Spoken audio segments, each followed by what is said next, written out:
una teoría científica. Es el resultado de observaciones, evidencias y ecuaciones matemáticas basadas en datos empíricos que intentan explicar el verdadero funcionamiento del universo. A continuación, veremos las 10 leyes y teorías científicas más importantes de la historia de la ciencia. 10.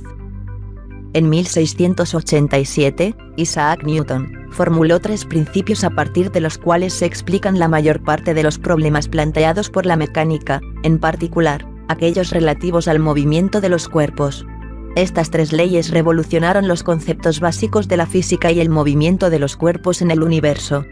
Constituyen, junto con las establecidas por Galileo, la base de la mecánica clásica. La primera ley, o ley de la inercia, rebate la idea aristotélica de que un cuerpo solo puede mantenerse en movimiento si se le aplica una fuerza.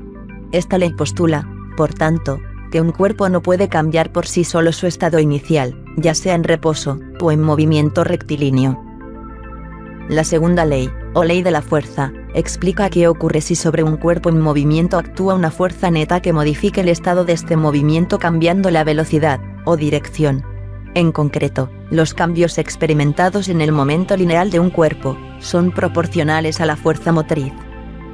Tanto la fuerza como la aceleración, están relacionadas. La tercera ley de Newton, o principio de acción y reacción, es completamente original y hace de las leyes de la mecánica un conjunto lógico y completo. Expone que por cada fuerza que actúa sobre un cuerpo, éste realiza una fuerza de igual intensidad, pero de sentido contrario sobre el cuerpo que la produjo. Dicho de otra forma, las fuerzas, situadas sobre la misma recta, siempre se presentan en pares de igual magnitud y de dirección, pero con sentido opuesto. Estas 3 leyes básicas de la naturaleza, por muy simples que parezcan, describen a la perfección mediante una simple ecuación matemática, las leyes fundamentales del movimiento de los objetos en el universo. 9. En 1927, el físico alemán Werner Heisenberg se dio cuenta de que las reglas de la probabilidad, que gobiernan las partículas subatómicas, nacen de la paradoja de que 2 propiedades relacionadas de una partícula no pueden ser medidas exactamente al mismo tiempo. Por ejemplo, un observador puede determinar, o bien la posición exacta de una partícula en el espacio, o su velocidad, pero nunca ambas cosas simultáneamente. Cualquier intento de medir ambos resultados, conlleva imprecisiones. A esta paradoja cuántica se le denominó principio de incertidumbre. 8.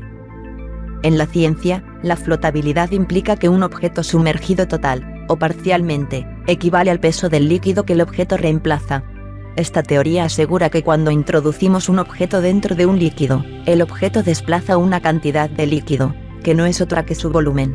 Este tipo de principio tiene un inmenso rango de aplicaciones y es esencial en los cálculos de densidad, así como en el diseño de submarinos y otros buques. Para que un cuerpo flote, el empuje debe ser mayor que el peso, así que su densidad debe ser mayor que la del fluido en la que está sumergido. A esta ley se le llama el principio de Arquímedes, en honor a Arquímedes de Siracusa, quien descubrió esta ley, en el año 212 a.C. 7.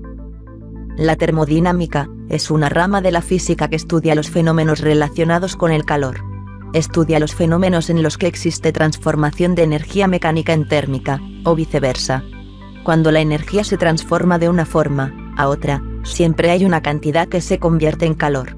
Los principios de la termodinámica se pueden aplicar al cálculo de la energía liberada en reacciones, la creación de motores, o a estimar la edad del universo. La termodinámica se basa en 3 leyes fundamentales. La primera ley de la termodinámica, y la más importante de todas, es también conocida como principio de conservación de la energía. En términos básicos, esta ley postula que la energía no puede ser creada, ni destruida, solo puede transformarse de un tipo de energía en otro. La segunda ley de la termodinámica utiliza como pilar fundamental la función denominada entropía, que sirve para medir el grado de desorden dentro de un proceso, y permite distinguir la energía útil, que es la que se convierte en su totalidad en trabajo, de la inútil, que se pierde en el medio ambiente. La palabra entropía fue utilizada por Clausius en 1850 para calificar el grado de desorden de un sistema. Por tanto, la segunda ley de la termodinámica está diciendo que los sistemas aislados tienden al desorden. Podemos definir la entropía como la energía no aprovechable. Es decir, una energía que está ahí, pero que por diversas interacciones, no podemos utilizar. O lo que es lo mismo, no existe ningún proceso de transformación de energía 100% eficiente. En todo proceso, perderemos algo de energía transformada en calor que se utilizará para elevar la temperatura de algún componente de nuestra máquina, o de su entorno, pero que no podremos aprovechar como energía de alta calidad. El tercer principio de la termodinámica afirma que el cero absoluto, esa magnitud térmica inalcanzable, no puede alcanzarse por ningún procedimiento que conste de un número finito de pasos. Es posible acercarse indefinidamente al cero absoluto, pero nunca se puede llegar a él. Cabe destacar que el primer principio, el de conservación de la energía, es una de las leyes más sólidas de la naturaleza. 6. Nuestra intuición nos dice que el tiempo es absoluto. Un segundo es lo mismo para mí, sentado en la computadora, que para la persona que está en un auto viajando a 120 km por hora. Por esa razón es que podemos usar relojes que miden el paso del tiempo y encontrarnos en un lugar a una hora determinada. La primera consecuencia de los postulados de Einstein, allá por 1905, afirma que el tiempo no es absoluto, sino que el paso del mismo depende del estado del movimiento del reloj con el cual se mide. Un segundo medido en un reloj por cierto observador corresponde a menos de un segundo transcurrido en un vehículo que se mueve respecto de dicho observador que mide. Esto quiere decir que el tiempo no es absoluto, sino relativo al observador que lo está midiendo. La relatividad del tiempo no es parte de nuestras experiencias personales en el mundo, por el contrario viola dichas experiencias. Los efectos de la relatividad del tiempo son muy pequeños, imperceptibles a las velocidades bajas que estamos acostumbrados en el mundo cotidiano. Para poder apreciar los efectos de la relatividad espaciotemporal, debemos movernos a velocidades cercanas a las de la luz, o situarnos en algún lugar donde la gravedad distorsione el espacio, con lo cual, el tiempo también se verá afectado. La mayor velocidad alcanzada por el hombre es de 75 km por segundo, alcanzada por la sonda espacial Juno. Si se compara con la velocidad de la luz, que es de 300.000 km por segundo, podemos comprender por qué no percibimos los sucesos de la relatividad especial. Hubo que esperar hasta 1915 cuando Einstein formula la relatividad general, la cual engloba la anterior, y añade una teoría que estudia las causas de la gravedad, afirmando que la atracción gravitacional observada entre cualquier objeto del universo, se debe a una curvatura del espacio-tiempo y por tanto un reflejo de la geometría del mismo, y no a fuerzas a distancia, como entendía Newton con su famosa ley de la gravedad. La teoría de la relatividad supuso un cambio radical en nuestra concepción del universo, del tiempo, del espacio y de la forma en que actúa la gravedad. Cambió la forma de pensar de las siguientes generaciones y a día de hoy, sigue siendo una teoría fascinante. 5. La evolución es el proceso por el que una especie cambia con el paso de las generaciones. Dado que se lleva a cabo de manera muy lenta, han de sucederse muchas generaciones antes de que empiece a hacerse evidente alguna variación genética. Desde la antigüedad, el modo de originarse la vida y la aparición de la gran variedad de organismos conocidos, constituyó un misterio que, en menor o mayor medida, despertó curiosidad de los científicos. Sin lugar a dudas que existieron importantes científicos que intentaron establecer una conexión evolutiva entre las especies, aunque siempre se manifiesta el honor de haber realizado esta teoría de manera científica, a Charles Darwin.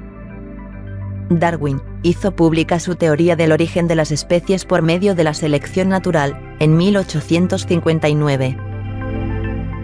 En esencia, la teoría de la evolución por selección natural sostiene que, a causa del problema de la disponibilidad de alimentos entre los jóvenes miembros de las distintas especies, estas compiten intensamente por su supervivencia. Los que sobreviven, que darán lugar a la siguiente generación, tienden a incorporar variaciones naturales favorables al proceso de selección natural, y estas variaciones se transmitirán de generación en generación. En consecuencia, cada generación mejorará en términos adaptativos con respecto a las anteriores, y este proceso gradual y continuo es la causa de la evolución de las especies. La selección natural es solo parte del amplio esquema conceptual de Darwin. Introdujo también el concepto de que todos los organismos emparentados descienden de antecesores comunes. 4. Hace más de 300 años, cuando Sir Isaac Newton postuló la ley de la gravitación universal, la teoría fue tomada como una idea completamente revolucionaria. Esta planteaba que dos objetos cualquiera independiente de su masa, ejercían fuerzas gravitacionales entre sí. La fuerza gravitacional entre dos masas aumenta al aumentar dichas masas, y disminuye al aumentar la distancia entre las mismas. Newton reflexionó sobre el hecho de que los cuerpos se mantenían pegados a la Tierra, y que los astros giraban en torno a otros astros. Se imaginó que había una fuerza universal que hacía que los cuerpos se atrajeran entre sí. Esta fuerza se manifestaría tanto en la atracción de un cuerpo por la Tierra como en la atracción entre cuerpos del sistema solar, y de todo el universo, que los hace girar unos en torno a los otros. La llamó fuerza de gravitación universal, o gravedad, y fue publicada en 1687. 3. El descubrimiento de los movimientos orbitales de los planetas se hizo en los siglos XVI y XVII. Constituyó uno de los acontecimientos más fascinantes de la historia del desarrollo del pensamiento humano. El primero que anunció las hipótesis exactas de las órbitas planetarias fue Johannes Kepler. Como punto de partida, supuso que el Sol era el centro del sistema. Kepler determinó la órbita del planeta Marte y afirmó que los planetas no se desplazan sobre órbitas circulares, como todos se empeñaban en sostener, sino en órbitas elípticas. Además, sintetizó sus descubrimientos en 3 leyes fundamentales para la mecánica celeste y los movimientos orbitales de los cuerpos celestes. 2. Hoy en día, la mayoría de científicos dan por sentado que el universo se está expandiendo. Pero el primero en hacer esta observación fue Edwin Hubble, un físico estadounidense que en 1919 comenzó a trabajar en el observatorio del Monte Wilson, donde tenía acceso a un telescopio de 254 centímetros, por aquel entonces, el más potente del mundo. En 1929, Hubble publicó un análisis de la velocidad radial respecto a la Tierra de una serie de nebulosas, cuya distancia había calculado estableciendo que, aunque algunas nebulosas extragalácticas tenían espectros que indicaban que se movían hacia la Tierra, la gran mayoría mostraba corrimientos hacia el rojo, que solo podían explicarse bajo la suposición de que se alejaban. Incluso, descubrió que existía una relación directa entre la distancia de una nebulosa y su velocidad de retroceso. Hubble concluyó que la única explicación consistente con los corrimientos hacia el rojo registrados era que, dejando aparte a un grupo local de galaxias cercanas, todas las nebulosas extragalácticas se estaban alejando y que cuanto más lejos se encontraban, más rápidamente se alejaban. Esto solo tenía sentido si el propio universo, incluido el espacio entre galaxias, se estaba expandiendo. Esto llevó al astrónomo a elaborar junto a Milton Mason el postulado de la ley de Hubble acerca de la expansión del universo. 1.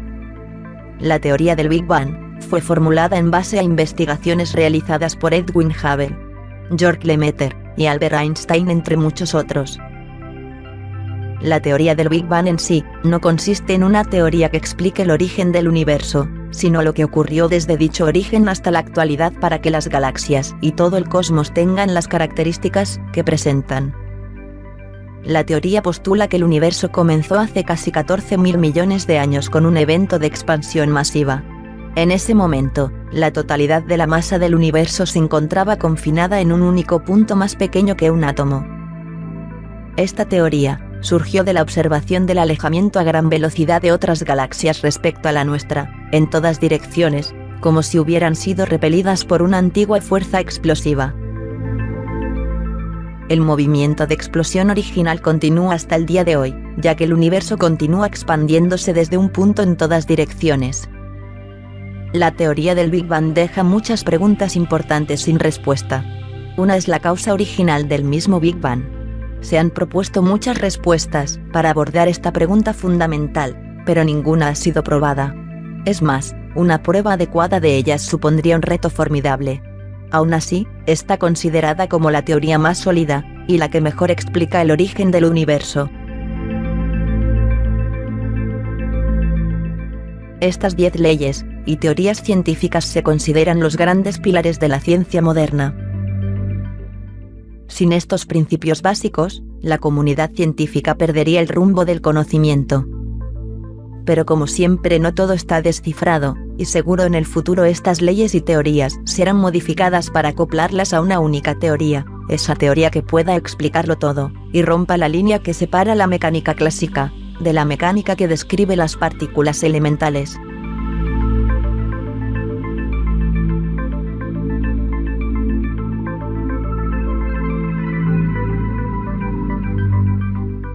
Volveremos con más curiosidades científicas en Ciencia On TV.